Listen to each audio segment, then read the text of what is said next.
दोबारा ताल्लुक मन की थी इसलिए इतना बात कर रहे हो बाय ह्यूमंस।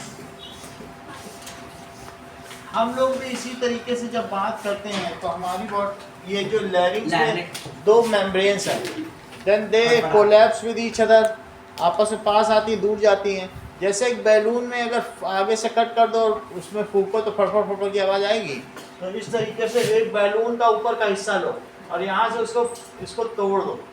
वैसे तो बैलून ऐसे होगा लेकिन यहाँ से तोड़ दो, यहाँ से फूको, तो ये आपस में ऐसे ऐसे होंगे। तो ऐसा किया है कभी? तो उसमें फूकने से फटफट की आवाज़ आती। कभी दो पेपर में ही करके देखो तो दो पेपर के बीच में फूकने से क्या होता है बताइए? When they come close to each other in the similar manner, when they go away from each other, they make sound. ऐसा होता है। ये जस्टिन का है। चला गया वो। देखो अगर हम इनके बीच में करें तो क्या होगा? ये ये पास आ रहे दूर जा रहे हैं, तो ये पास आने दूर जाने की वजह से क्या हो रहा है? The same is the case. हमारे लंग्स से एयर आती है और जरा देखो जो लंग्स से एयर आएगी वो क्या होगा? ये दीज आर लंग्स। और यहाँ से विंड पाइप है, विंड पाइप पे इधर पर कौन सी मेम्ब्रेन है बताओ?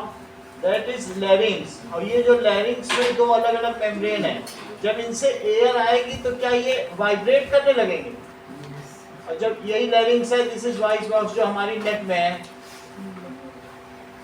ये तो इस तरीके से दिस वॉइस बॉक्स ये आपस में ऐसे ऐसे होगा and it makes vibrations. And air कौन रेगुलेट कर रहा है? हमारे लंग्स। लंग से एयर जा रही है और इसमें ऐसे ऐसे है ना? The same has been given in human. Sound is produced by voice box. In human, sound is produced by voice box. या वॉइस बॉक्स का दूसरा नाम क्या है? लैरिंग्स। इसी को लैरिंग्स कह सकते हैं। आपके बुक में कुछ अलग डायग्राम दिया है, लेट अस सी। ये दिया गया है कि there are two membranes, let us make the same diagram. So larynx is situated at upper part of windpipe. Windpipe का दूसरा नाम क्या है? ट्रैकिया। ठीक है, ये विंड पाइप भी कह सकते हो, ट्रैकिया। तो ये लैरिंग्स कहाँ सिचुएटेड है? It is eight upper part of wind pipe. Book में लिखा है देखो, लैरिंग्स is situated, लैरिंग्स is situated at upper end of windpipe या trachea. When wind passes through it, तो larynx में क्या होता है? तो larynx has two vocal cords. इसमें ये जो दो vocal cords हैं वो आपस में टकराती हैं तो आवाज प्रोड्यूस होती है।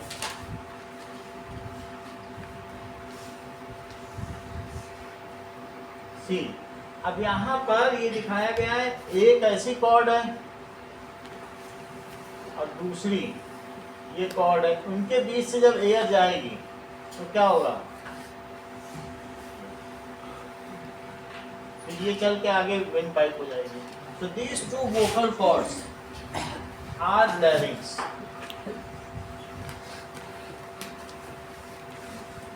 अच्छा, इनसे आवाज निकलती है, लेकिन हम इस आवाज को रेगुलेट कैसे करते हैं? अपनी टंग से। जब टंग से और इससे लिप से, अगर हम इसको मिला पा फा बा भा मा, अब इसको यहाँ करें तो यहाँ पे टा ठा डा ढा ना, सारे एक ओरिजिन के लेटर एक साथ ही आप पढ़ते हो। जब दांत से मिलाओ ता था दा धा ना, दांत से टच करोगे तो ता वर्ण आ जाएगा। और सबसे पीछे इसी से जीभ को ऊपर से टच, का खा गा घा अंगा, पीछे से, समझ आया? तो पीछे से आगे ही चल रहे हैं। जब आपसे कहा जाए काखा का गांगा, फिर उसके बाद बीच में चा छा जा झा इया, फिर आगे टा ठा डा ढा आ, ता था दा धा ना, पा फा बा भा मा। पीछे से आगे आए, देख लो लगातार, आप करके देख लो। सबसे पीछे वाला टच करेगा जीभ का, तो क्या होगा? तो ये आपका माउथ है और इसमें ये दांत है, तो और फिर इसके बाद ये होंठ है आपका।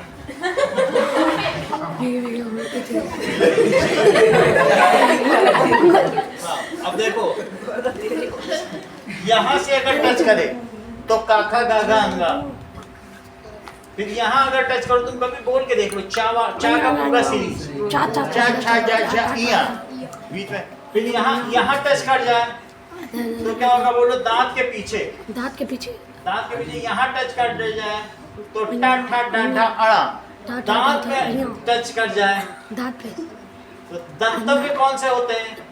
दंतव्य, तालुव्य, ओष्ठव्य, ठीक है? ये सब इनके नाम है, इन वर्णों के ओरिजिन के आधार पर। ये दांत पे हो जाए तो बोलो ता था ना, इससे होंठ से हो जाए पा पा बा बा मा, सही है?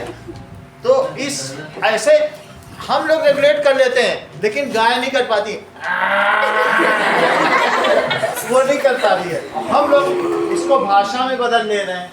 So the sound is produced by larynx, however it is regulated by tongue, ठीक है? That is ये जो हमारा teeth and lips, इन सब के द्वारा। गिटार जल तरंग, वो बना है चित्र, देखो उसमें जल तरंग बनी, यही तो है, तो नहीं वही है। तो अब ये देखें, two vocal cords in larynx से क्या होगा? बोलो, there are two vocal cords. इन दोनों को ये क्या कह रहे हैं लैरिंग्स में? Vocal cord. कॉर्ड का मतलब धागे से होता है, तो इनमें दो वोकल कॉर्ड्स हैं। These are stretched in larynx, there are two vocal cords. ये स्ट्रेच्ड होती हैं, जैसे ऊपर तुमने पढ़ा ना, तो अब ये स्ट्रेच्ड है। स्ट्रेच्ड होने की वजह से इनसे सही आवाज आती है, लेकिन जब ओल्ड एज हो जाती है तो ये लूज हो जाती हैं। फिर आप बोलोगे, बेटा तुम्हारी बातें तो बड़ी नेक हैं, लेकिन हमारे पास दांतों का जोड़ा तो एक है, ऐसे बोलोगे तो वाइब्रेट करने लगेगी। समझ में आई बात कि नहीं? So it is stretched, that's why they are making beautiful and younger sounds. Okay, now when the lungs forces, इसमें क्या बात कही गई है? एयर थ्रू स्लिट, इनके बीच की जो खाली जगह, इसे क्या कहते हो? खाली जगह, बोलो स्लिट। स्लिट का क्या मतलब है? जैसे तुम एक पेपर लो, ब्लेड से इसमें कट मार लो, वो स्लिट है। वेरी नैरो पैसेज, जिसमें से बहुत मुश्किल से लाइट जाए। दो उंगली के बीच में तुम रोशनी को देखने की कोशिश करो, क्या तुम्हें वो गैप दिख रहा है? वो उसे स्लिट कहते हैं। This is slit. तो उसी तरीके से बोलो, इन दोनों वोकल कॉर्ड में इसे क्या कहा जाएगा? ये देखो, स्लिट। तो एक स्लिट, देखो इसमें लिखा है बुक में, दिस इज स्लिट, जिससे एयर पास होती है। Between two vocal cords there is a slit through which air, तो यहाँ से एयर आ रही है, through which air passes. Between two vocal cords there is slit through which air passes.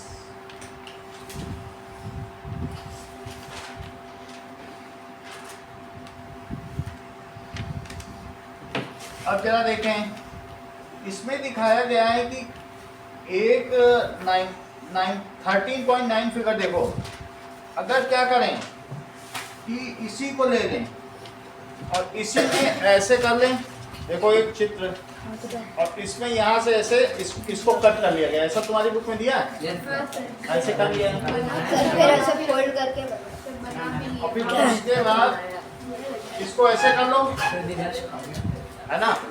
ये देखो, तो ये वही चित्र है जो बुक में है, ठीक है। अब इसके बीच में इसमें फूंक मारो तो देखो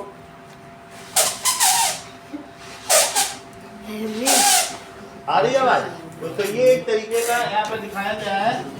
So you stretch the paper with a narrow slit and hold between your fingers।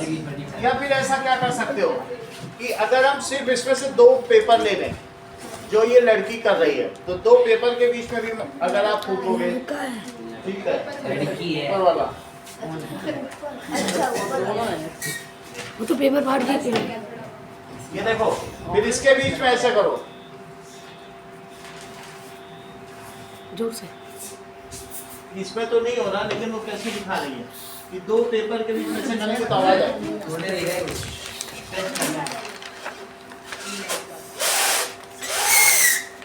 ये देखो, 2 पेज में है, ऐसे कर लो, अच्छी आवाज आ गई। तो जैसा दिव्यांश ने हम सभी लोगों को करके दिखाया, कितनी सुंदर है, कितनी सुंदर। Rubber strips. रबर स्ट्रिप है, हाँ, पेपर नहीं। 2 रबर स्ट्रिप, तो रबर स्ट्रिप्स को करके भी देख सकते हो। तो उसमें क्या होगा, 2 रबर को ऐसे करो, फूकोगे। रबर स्ट्रिप का क्या मतलब है कि 2 रबर बैंड कोई करो। भाई हमको तो रबर स्ट्रिप नहीं लग रहा है, ये देखो इसमें क्या लग रहा है, पेपर ही है। सर रबड़ है, सर लिखा तो है। तो फिर वैसा रबर आप तो वाइडर रबर लीजिए, रबर शिप से ऐसी होती है जो चौड़ी वाली रबर, पत्ती ना लो तो फिर ऐसा। तो वैसे ही वही स्ट्रिंग हमारी वोकल कॉर्ड है, उसमें जब अंदर से आवाज होती है, नैरो पैसेज से जाएगी तो आवाज होगी। और उसको हम किससे रेगुलेट कर लेंगे, टंग से, टीथ से, होंठ से, अलग अलग आवाज निकालेंगे कि नहीं। चलो अब देखिए, now our vocal cord produce sound in a similar manner, उसमें से भी वैसे ही आवाज आती है। तो यहाँ पर आपको दिखाया गया है कि दोनों टीथ के बीच में यहाँ से जब आवाज आएगी तो ये 2 वोकल कॉर्ड दिखाई देगी। चेक करो, ये दिखाया गया है टीथ, ठीक है। तो बुक में देखो, इसके बीच में ये दिखाया गया है 2 वोकल कॉर्ड है, एक वोकल कॉर्ड इधर और एक वोकल कॉर्ड इधर। So these are the 2 vocal cords जिनके बीच में एयर आती है। These are the 2 vocal cords. अगर ऊपर से देखेंगे तो ये वोकल इतना कॉर्ड बड़ा होता है। नहीं छोटा है, होता बहुत पतला सा ही, ऐसे ही है। है। ये देखते इसको देखो, अब देखो सर के कुछ नीचे आगे का चीज देखेंगे। नाउ सी, हम आप इसका डायग्राम दिखा देते हैं तो और थोड़ा क्लियर होगा। किसका किसका वोकल कॉर्ड।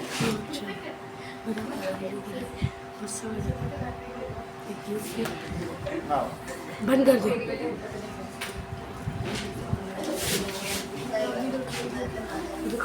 समझिए 2 रबर बैंड है, 2 चौड़े चौड़े रबर बैंड है, लोग फूकोगे तो आराम से आवाज आएगी।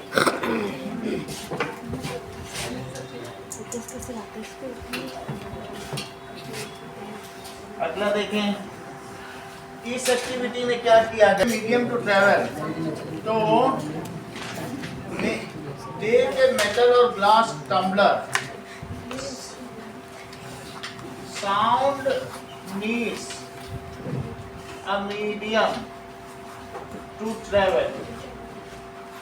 क्या लाइट वेव को मीडियम की जरूरत होती है कि नहीं होती है? जैसे सन से यहाँ तक लाइट आ रही तो बीच में वैक्यूम है, कुछ नहीं है, तब भी लाइट पहुँच जा रही है। Light does not need a medium to travel. तो डस्ट पार्टिकल्स से दिखते हैं। डस्ट पार्टिकल दिखना अलग बात है, लेकिन सन से अर्थ के बीच में कुछ मीडियम नहीं है। तो वहाँ अगर सन में कुछ हो रहा है तो वहाँ से लाइट तो आ रही है, अगर वहाँ कोई आवाज़ हो रही है, ब्लास्ट हो रहा है, तो साउंड नहीं आ पाएगा। ब्रह्मांड में बहुत कुछ यूनिवर्स में आवाज़ हो रही, ब्लास्ट हो रहा है, क्या आप सब सुन रहे हो यहाँ पे? क्यों नहीं सुन पा रहे? क्योंकि वैक्यूम में, मीडियम जीरो मीडियम है, वैक्यूम है, फ्री स्पेस है, तो साउंड आपको दुनिया का नहीं पहुंच मिल पा रहा। नहीं तो इतना शोर है ब्रह्मांड में कि आप सुन नहीं सकते हो। बड़े बड़े कोलैप्स होते हैं, तो क्या उन सबकी आवाज़ पहुंच पाती है आप तक? कुछ नहीं पहुंच पाती। अर्थ के अलावा आप सुन नहीं सकते। तो इस तरीके से sound needs a medium to travel and light does not need a medium to travel. अब इस जो वेव, साउंड भी तो एक वेव है और लाइट भी एक वेव है, तो जिसको मीडियम की आवश्यकता होती है, ऐसी वेव्स को क्या कहते हो? बताइए। That is known as mechanical waves. क्या कहते हैं? Sound needs a medium to travel. Any wave which needs a medium to travel is called mechanical wave. से क्या कहेंगे? non-mechanical. Any wave, light non-mechanical. हाँ, non-mechanical. Any wave which needs a medium to travel, उसे क्या कहेंगे? That is called, बोलो, mechanical wave. Mechanical wave, कोई 4 mechanical wave के नाम बताओ। Sound. करेक्ट। जैसा कि हम लोगों को बताया इन्होंने, साउंड वेव, क्योंकि उसे आवश्यकता होती चलने के लिए, ठीक है। अब देखो स्लिंकी वेव, स्लिंकी तो खुद ही अपने मीडियम में चलती ही है। ये देखो स्लिंकी को जो चला के नहीं दिखाते आप पे, वही खिलौना। रोप वेव को देखो, इसको श्रेयस पकड़ो लास्ट में जाके। ये देखो ना, अब ये देखो, अब मैं इसको ऐसे करूंगा, ये रोप वेव है। अगर मैं इधर से ऐसे करूँ, फिर से इसको टाइट पकड़ते हैं, फिर देखो बस ठीक। तो इसमें जो वेव प्रोड्यूस हो रही वो क्या है? रोप वेव। ये धीरे धीरे अभी इसमें रिदम आ जाएगा, अब आने लगा। वाटर वेव, रोप वेव और slinky wave. Any wave which does not need a medium to travel. Non-mechanical wave. Wave is nothing but successive compression and rarefaction. Compression और फिर rarefaction, तो उसे क्या कहते हैं? वेव पे। So any wave which does not need a medium to travel is called non-mechanical wave. Anushka, इसे क्या कहेंगे? Non-mechanical waves. इसको यांत्रिक तरंगे कहेंगे, इसको अयांत्रिक तरंगे कहेंगे। अब देखिए, इसका कोई एग्जांपल है अनुष्का आपके पास, जिसको कोई मीडियम ही नहीं चाहिए, बिना मीडियम के भी चल दे?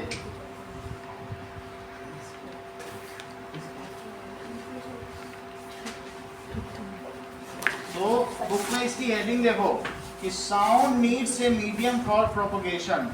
क्या आप मुझे बताएंगे रिद्धि कि साउंड सॉलिड में तेजी से चलेगा कि एयर में कि लिक्विड में? ये करेक्ट कह रहे हैं। देखो तीनों में से ये और अच्छा कह रहे हैं, इनका ठीक है। फिर से समझो कि अगर मान लीजिए कुछ लोग ये रेल की पटरी में कान लगा देते हैं, तो कान लगाने पे ऐसे वो सुनते हैं लेट के। तो यहाँ पर देखो, लखनऊ में भी गाड़ी है तो उनको पता चल जाता है पीछे, बहुत पीछे गाड़ी 4 किलोमीटर, वो जान जाएंगे ट्रेन आ रही है, तो भाग जाते हैं, या वहाँ सिक्का रख देते हैं, उसको मैग्नेटिक बना देते हैं, इसके ऊपर रखकर। तो इसका मतलब है, जैसे रिद्धि ने भी सही बोला कि सर ये सॉलिड में ही तेज चलेगी, आपने उनको सपोर्ट कर दिया। हाँ सर, क्योंकि हम लोगों ने कई मूवी में भी ये दिखाया, बच्चे लोग सुनते हैं कान, बच्चों के लिए, गांव के बच्चों के लिए खेल बन गया है कि वो जानते हैं कि आयरन में सबसे तेज़ी से चलेगा। जहाँ पर साउंड की स्पीड 3600 मीटर पर सेकंड एल्यूमिनियम में है, वहीं वाटर में 1500 मीटर पर सेकंड है, और वहीं एयर में 343 मीटर पर सेकंड है। अब ये चीज़ रिद्धि को या तो मालूम होगी तभी वो बता सकी। और ये है सॉलिड एल्यूमिनियम। लेकिन इन्होंने जो भी वो बता दिया हम लोगों की, सर अगर ट्रेन आ रही है तो कान लगा के सुनो, पूरी आवाज़ सुनाई पड़ेगी। समझ में आई बात कि नहीं? तो यहाँ पर इस चीज़ को कैसे दिखाया गया है? एक्टिविटी देखो, एक ग्लास टम्बलर लो, प्लेस करो, उसमें सेल फोन रख दो, ask your friend to give a ring. तो यहाँ पर इस एक्टिविटी को देखिए कि वॉश बेसिन में पानी नहीं है तो मग तो है, उसमें से लीजिए मग है, वो डब्बा रखा। चलो अब देखिए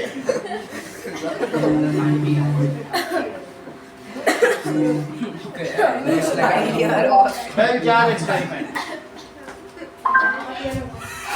चलो अब हम लोग देखेंगे कि वेल जार एक्सपेरिमेंट।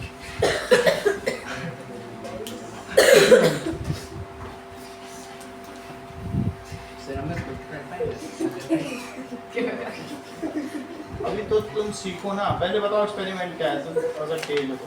सर इसमें सेल फोन रख देंगे जार में, और उसमें वैक्यूम वाला जार है, इसमें से एयर मारने का, ये नहीं ये सर, हाँ एयर खाली करने साउंड का अब देखो इसके अंदर एक बेल है, देखो तो इसकी हवा निकल रही है,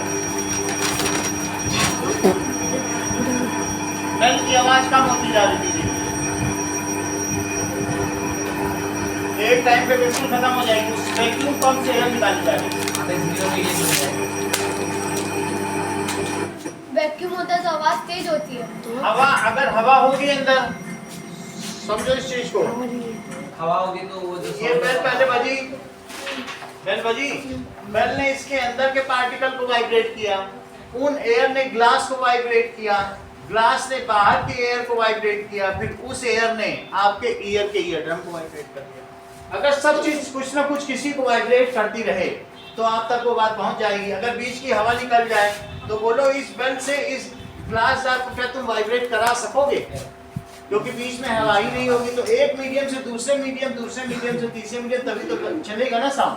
सो if there is no air तो क्या होगा बताइए? ये देखो, मान लीजिए दिखाया गया है, surround the rim of tumbler with your hand, put your mouth on the opening between the two hands, indicate to your friend to give a ring again, listen to the ring while sucking air from tumbler. अगर मान लीजिए कि mobile एक उसमें रख दो glass में और हवा को मुंह से खींच लो तो क्या होगा?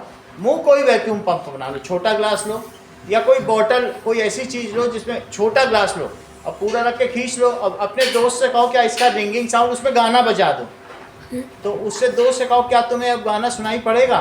तो वो बताएगा कि जब हवा खींच ली गई है तो एक ग्लास के अंदर मोबाइल रखा है, अब मोबाइल में क्या बज रहा है?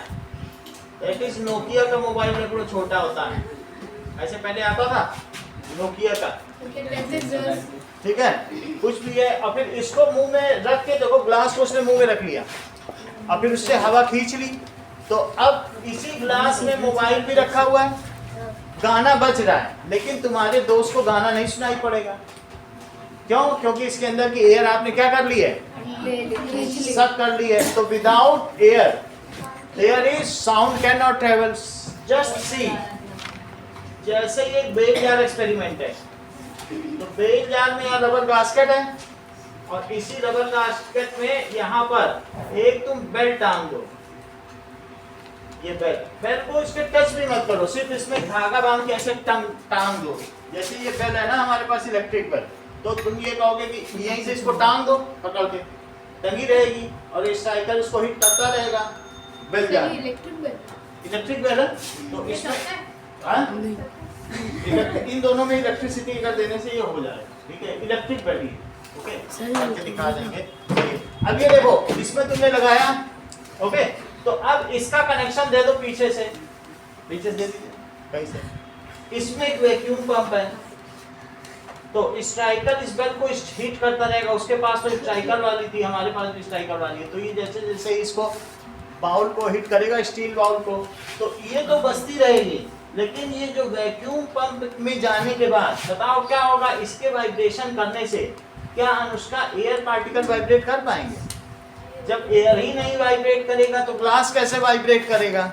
और ग्लास नहीं वाइब्रेट करेगा तो बाहर की एयर कैसे वाइब्रेट करेगी? तुमने यहाँ कोई एयर छोड़ी ही नहीं, तो मीडियम से मीडियम और मीडियम से मीडियम कनेक्ट ही नहीं किया आपने, बीच में डिस्कनेक्ट हो गया ना। तो इसलिए साउंड को हर जगह मीडियम चाहिए।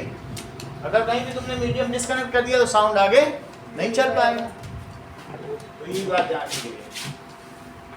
अगला देखो, that does can you think of an explanation.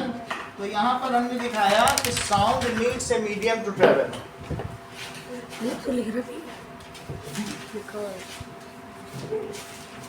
आगे देखिए, यहाँ पर ये क्या कर रहा है बताओ, अगली एक्टिविटी में 13.8 में, sound does not,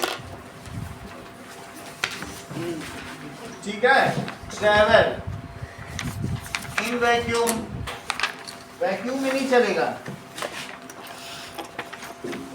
eight moon क्या है, मून पे कोई एटमॉस्फेयर है, देयर इज फ्री स्पेस, वहाँ फ्री स्पेस है या वैक्यूम है।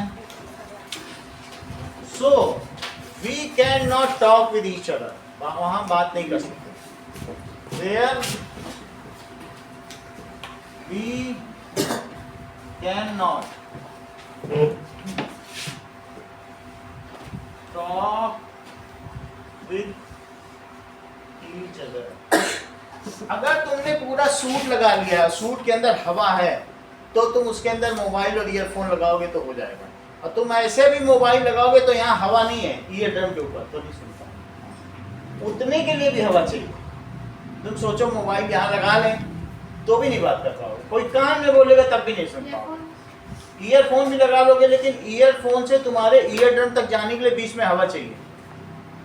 उतनी भी हवा नहीं है तो नहीं, और नहीं तो पूरा सूट पहन लो, सूट के अंदर हवा भर लो और फिर ईयरफोन लगा के गाने सुनो। सूट होता है ना, और सूट के अंदर जैसे पंप में हवा भरी जाती है, हवा भर लो पूरे सूट में, सही है। Otherwise you can not talk on, so इसलिए we can not talk with each other. अब आगे देखो, अगली एक्टिविटी में क्या कहा गया है कि जो साउंड के कंप्रेशन एंड रेयरफेक्शन है, उनको हम कैसे एक्सप्रेस कर सकते हैं, ये चेक करो। अभी आपने देखा था कि श्रेयस ने किस तरीके से बनाया था वेव का, तो ये आपको मालूम है। तो वेव में जो ये पोर्शन होता है, इसको कहते हैं crest, that is known as, इसको ट्रफ कहते हैं, इसको कहेंगे क्रेस्ट, इसको कहेंगे। हर जब तुम रस्सी को ऐसे ऐसे कर रहे हो, तो जो मैक्सिमम डिस्प्लेसमेंट है फ्रॉम इट्स मीन पोजीशन, उसे क्रेस्ट कहेंगे। Maximum displacement of wave in upward direction from its mean position is called crest. Maximum displacement of wave in downward direction from its mean position, ये position क्या कहना रही है, mean position से, it is called, इसे लिखो। तो क्योंकि बार बार कहाँ तुम डॉट लगाते फिरोगे, अगर तुमसे कहें कंप्रेशन रेयरफेक्शन तो हर बार यही करते रह जाओगे क्या, तब तो पेपर ही छूट जाएगा। तो इसलिए वेव को सिंप्लीफाइड तरीके से ऐसा बताया गया। तो लिखो, maximum displacement of particle, note करते जाइए, बनाते भी जाइए, ठीक है, from its mean position in upward direction, upward direction में हो तो उसे क्या कहेंगे, इज कॉल्ड क्रस्ट, इसे क्रस्ट कहेंगे। नेक्स्ट देखो, आज तो एसी भी चल रहा था, सर्दी की वजह से, लेकिन क्या लिखा है क्रेस्ट के नीचे, क्रस्ट का मेन पोजीशन, मेन पोजीशन के नीचे ट्रफ, ट्रफ, TROUGH, ट्रफ। अच्छा, क्रस्ट समझ में आया। क्रस्ट किसको डिनोट करता है, दैट इज कंप्रेशन। जहां क्रस्ट है, अगर तुम्हें बोला जाए कि साउंड बनाओ तो तुम क्रस्ट की पोजीशन में क्या बनाओगे बोलो? कंप्रेशन। और जहाँ ट्रफ है सर डॉट डॉट तो बनाना ही पड़ेगा। डॉट बनाना पड़ेगा। एक बार मैं समझा दे रहा हूँ, फिर नहीं बनाना पड़ेगा। ऐसे वेव दिखाओगे तो लोग समझ जाएंगे। और जहाँ ये है तो यहाँ क्या बनाओगे? ये रेयर फ्रैक्शन दिखाओ। और फिर जहाँ फिर अगला क्रस्ट है, फिर वहाँ पर कैसा कंजेशन दिखाओ, तो पार्टिकल बहुत पास पास है। तो इस तरीके से तो ये जो वेव है ऐसे, इसको हम यहाँ दिखा सकते हैं। जहाँ ट्रफ है वहाँ पर रेयर फ्रैक्शन है, और जहाँ क्रस्ट है वहाँ पर कंप्रेशन है। तो कंप्रेशन और रेयर फ्रैक्शन को ऐसे दिखाया जाता है। दूर दूर होते हैं क्या? रेयर फ्रैक्शन में क्या होता है? दूर दूर वाई में पार होता है। पार्टिकल तो पास और दूर जाएंगे ना। जब जो यहाँ से हमारे मुंह से निकलता है वो पास दूर जाता है, वो आ रहा है। यही वेव है। साउंड वेव ऐसे चलती है, लेकिन इतना बनाने में मुश्किल है, ये आसान है। तो क्रस्ट किसको सिंबलाइज करता है? Crust symbolizes compression. सर अगर कोई पानी के अंदर हम ये बेल को बजाएंगे तो आवाज आएगी, क्योंकि मीडियम है, अच्छी आवाज आएगी। अब ये देखो, अब ट्रफ को डिफाइन करो। ये भी मैक्सिमम डिस्प्लेसमेंट है, लेकिन क्या ये नेगेटिव साइड में है? डाउनवर्ड डाउनवर्ड डायरेक्शन, और वो पॉजिटिव साइड में है। तो मैक्सिमम डिस्प्लेसमेंट होना यहाँ चाहिए। हर पार्टिकल अपने मीन से ही तो मीन से चल रहा है, लेकिन मीन से कितना इधर गया और कितना इधर गया। वेव तो ऐसे चलती है ना, तो मैक्सिमम पॉजिटिव में कितना गई वो क्रस्ट, और मैक्सिमम नेगेटिव में कितना गई। ये तो वेव चल रही है, जैसे सांप लहरा के चल रहा हो, तो कितना इधर गया मैक्सिमम, वो उसका पॉजिटिव, और कितना इधर गया, ऐसा। दैट इज, समझ में आया बात कि नहीं?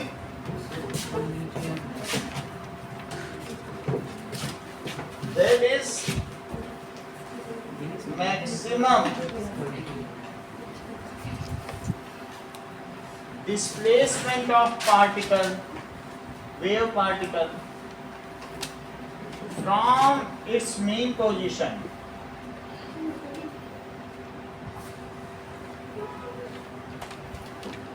in downward direction. वो upward है, ये downward direction। इसे हम उसका क्या कहेंगे? It is called trough। ये किसके इक्विवेलेंट है? So it symbolizes trough। इतनी बात समझ आ गई? अब ये देखो, इतनी तो तुमको बात समझ आ गई।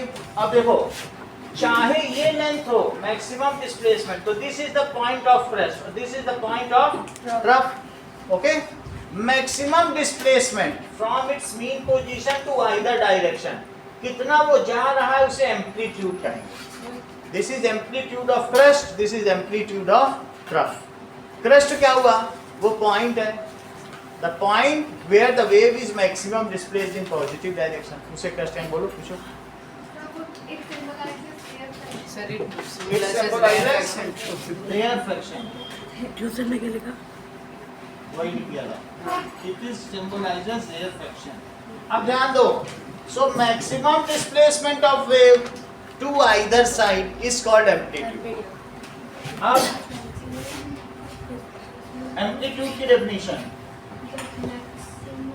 एम्पलीट्यूड कितना लहर के चल रहा है सांप, मैक्सिमम कितना इधर उधर जा रहा है, या कोई मल्लाह औरत कितना मटक मटक के चल रहा है, तो वो जितना मैक्सिमम लेफ्ट में डिस्प्लेस करी। और मल्लाह औरत तो बड़ी दैट इज कैली पिजियन होती है ना, भद्दा पिछवाड़ा, ऐसे नहीं ऐसे ऐसे चलते हैं, तो उससे कहते हैं कि वेव चल रही है, तो दैट इज कितना वो left.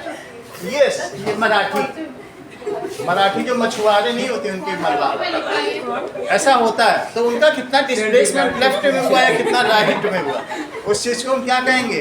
That is compression and rarefaction. बोलो, बात समझ आ गई? इतनी बात तो तुमको समझ आ गई। तुम लोगों ने पढ़ा होगा ना इंग्लिश में कैकोपिजियन यानी भद्दा पिछवाड़ा और कैली पिछवाड़ा नहीं सर, इंग्लिश नहीं पढ़ते, ऑक्सफोर्ड के नहीं है तुम लोग? अच्छा, सर CBSE के CBSE के। मैक्सिमम डिस्प्लेसमेंट ऑफ वेव, ठीक है, from its mean position to either direction, it is known as amplitude.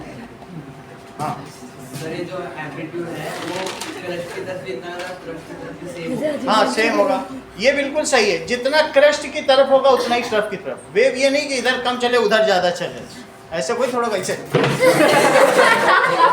दोनों तरफ इक्वल होगा, यही होगा वेव तो तभी होगी, कह दो इधर थोड़ा चले उधर चले, ऐसा नहीं होता। सो मैक्सिमम डिस्प्लेसमेंट ऑफ वेव। मैं इधर चला।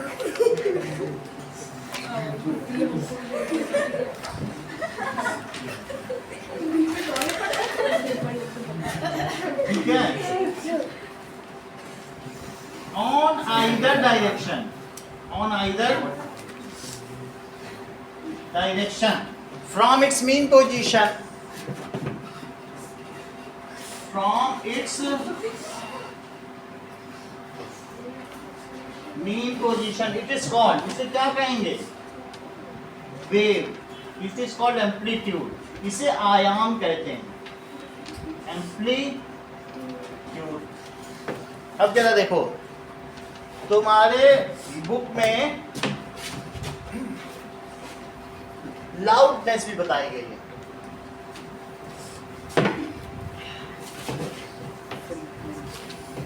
अगर कोई अपनी मीन पोजीशन से, ये देखो ये है तबला, बताओ तबला अपनी मीन पोजीशन से ज्यादा ऊपर नीचे जाएगा कि नगाड़ा? नगाड़ा ज्यादा जाएगा क्योंकि इसका बड़ा मेम्ब्रेन है, वो इतना इतना जाएगा, तो इस और ये थोड़ा थोड़ा जाएगा, तो इसलिए जिसमें थोड़ा एम्पलीट्यूड है उसको कहते हैं कैसा साउंड? फीबल साउंड या लेस नॉइस, लेस लाउडर। ये कैसा है? इसका एम्पलीट्यूड कम है और इसका एम्पलीट्यूड देखो, ये कैसा एम्पलीट्यूड है बोलो? ये ज्यादा है तो ये ग्रेटर एम्पलीट्यूड है और इसका लेस एम्पलीट्यूड है, तो ये कैसा साउंड है बताइए? ये स्लो साउंड, लेस लाउडर या फीबल साउंड है, and this is louder sound. देख लो, दैट इज फीबल, धीमा साउंड, या उसे कह सकते हो लेस लाउडर। क्यों रिद्धि है लेस लाउडर बोलो? As amplitude is lesser. फिर से समझो, जो गर्ल्स होती हैं उनका वोकल कॉर्ड थोड़ा थोड़ा ऐसे ऐसे होता है और जो बॉयज होती हैं उनके मोटे होते हैं और ऐसे ऐसे होते हैं, तो ज्यादा होने की वजह से उनका लाउडर साउंड है। और वही लोग रिक्शे वाले को बुलाते हैं रिक्शे वाले, और लड़कियां बुलाएंगी रिक्शे वाला आता ही नहीं। तो लाउडर साउंड किसका है? फिर से समझो, अगर शेर बोलेगा तो शेर बोलने से जंगल में आवाज जाएगी, और मक्खी करे ऐसे ऐसे फ्लैपिंग करे तो क्या उसकी आवाज जंगल में जाएगी? तो इसलिए सब कुछ किस चीज पे डिपेंड करता है बताइए? लाउडनेस या amplitude. If amplitude is more than the sound is more. जैसे मुगल बादशाह करते थे धम धम धम, 3 बार करेंगे तो 3 लड़के पैदा हुए, 2 लड़के, एक हुए तो लड़की पैदा हुई। वो पूरे शहर में मुनादी कर देते थे कि कितना हुआ, उन नगाड़े से पता चल जाता था कितने बच्चे पैदा हुए। ये तो वो किस रानी के कितने बच्चे पैदा हुए, रानी नंबर, बच्चा नंबर।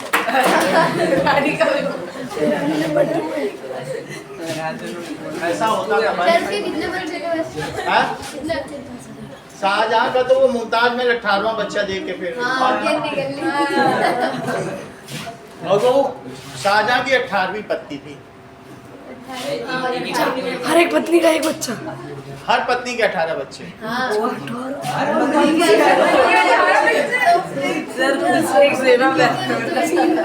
वो बच्चों के नाम लिख लेता था डायरी में। हैं? नहीं, नंबर 1 बीवी का पहला बच्चा। भाई आप इसमें ध्यान दें। ऐसा चमचा था महुए में जामे 9 मन दाल माए, ऐस खवैया महुए वाले 9 चमचा जाए उड़ाए। महोबा में ऐसा चम्मच था जिसमें 9 मन दाल आती थी, एक मन में 40 किलो होता है, और ऐसा खाने वाले थे कि 9 चम्मच दाल खा जाते थे। तो इट इज ऑल एग्जैजरेशन। 324 चलो अब इसको नोट करो। Let us note down this. If amplitude is great then the loudness will be great and sound can go farther time, far दूर जा सकता है। इफ एम्पलीट्यूड इज मोर, सुनो इधर, एम्पलीट्यूड इज मोर देन क्या होगा बोलो? Sound is more louder. Loudness is more, Or the frequency of sound is more. Frequency कम होगी, इसमें फ्रीक्वेंसी ज्यादा होगी। सही है। कोई इतना उतना हो जाएगा तो क्या ज्यादा बार कर पाएगा? वाइब्रेट नहीं कर पाएगा ना, वो तो इतने आने जाने में ही समय लग जाएगा। और ये वाला जल्दी जल्दी करेगा। तो जो गर्ल्स की वोकल कॉर्ड वो जल्दी जल्दी करती है, उनकी फ्रीक्वेंसी ज्यादा है, इसीलिए वो मेलोडी है। और लड़के बोलते हैं तो वहाँ पर समझा, इनके पास लाउडनेस है और वहाँ फ्रीक्वेंसी ज्यादा, वहाँ मेलोडी ज्यादा है। फ्रीक्वेंसी का मतलब है जल्दी जल्दी होना, और लाउडनेस का मतलब है ऊपर नीचे, एम्पलीट्यूड ज्यादा होना। सो बॉयज में एनर्जी ज्यादा है और गर्ल्स में मेलोडी ज्यादा। बोलो बात समझ आई कि नहीं? बॉयज लता मंगेशकर नहीं बन सकते वो किशोर कुमार। चलो अब देखिए, तुमको क्या लगता है? सुनो, यहाँ ध्यान दीजिए। जब तुमने माइक्रोफोन में गाना गाया तो ये देखो, माइक्रोफोन में अगर तुमने गाना गा लिया तो बताओ इससे आवाज कैसी आएगी? दिस इज, अगर हम कोई चीज गा रहे हैं, ओके, तो ये इतनी एम्पलीट्यूड है, फिर इसको किस में डालोगे? एम्पलीफायर में। ये क्या है? एम्पलीफायर क्या करता है बताओ? मंगल एम्पलीफायर क्या करता है? बढ़ाता है। एम्पलीफाई करता है साउंड। तो क्या वे साउंड के नेचर को ऐसा कर देगा? एम्पलीफाई कर दिया। Amplifier is that electrical device which increases the amplitude of sound. अब जब ये हो गया तो फिर ये लाउड स्पीकर में ऐसे बजा दिया जाएगा, तो ये साउंड इसमें चला जाएगा। तो हमने बोला हमने माइक्रोफोन में, उस वो आवाज ऐसी थी, लेस एम्पलीफिकेशन की थी। जब एम्पलीफायर में गई तो उसका एम्पलीट्यूड बढ़ गया। चेंज होती है। वॉइस में थोड़ा बहुत यहाँ कट जाता है, वो रेक्टिफिकेशन होता है, इसलिए होती है। अदरवाइज बहुत अच्छा है तो फिर वो नहीं कटेगा, वो ही नहीं कटेगा। तो एम्पलीफायर क्या कर रहा है बताओ? एम्पलीट्यूड बढ़ाता है। It increases the amplitude of sound, hence increases the loudness of sound. So this is microphone and that is loudspeaker. And this is loudspeaker. और ये जो बीच में रखा है ये क्या है? ये ऐसा बॉक्स है जो तुम लोग के प्रेयर के टाइम पे रखा रहता है, उसमें बहुत सारे बटन होते हैं। और यहाँ से ये भी कनेक्टेड है और ये भी इसी से कनेक्टेड है क्या? और इसका नाम क्या है बताइए? प्रवर्धक, एम्पलीफायर। एम्पलीफायर। ये साउंड को कितने लाउडनेस में रखा है? एम्पलीफायर क्या करेगा? साउंड की लाउडनेस बढ़ाएगा, कम भी कर सकता है, बढ़ा भी सकता है। देखो, amplifier increases the amplitude of sound. Amplitude of sound. Hence, loudness of sound क्या होगी? Increase. Loudness of sound increases. इतना ही रखो। ठीक।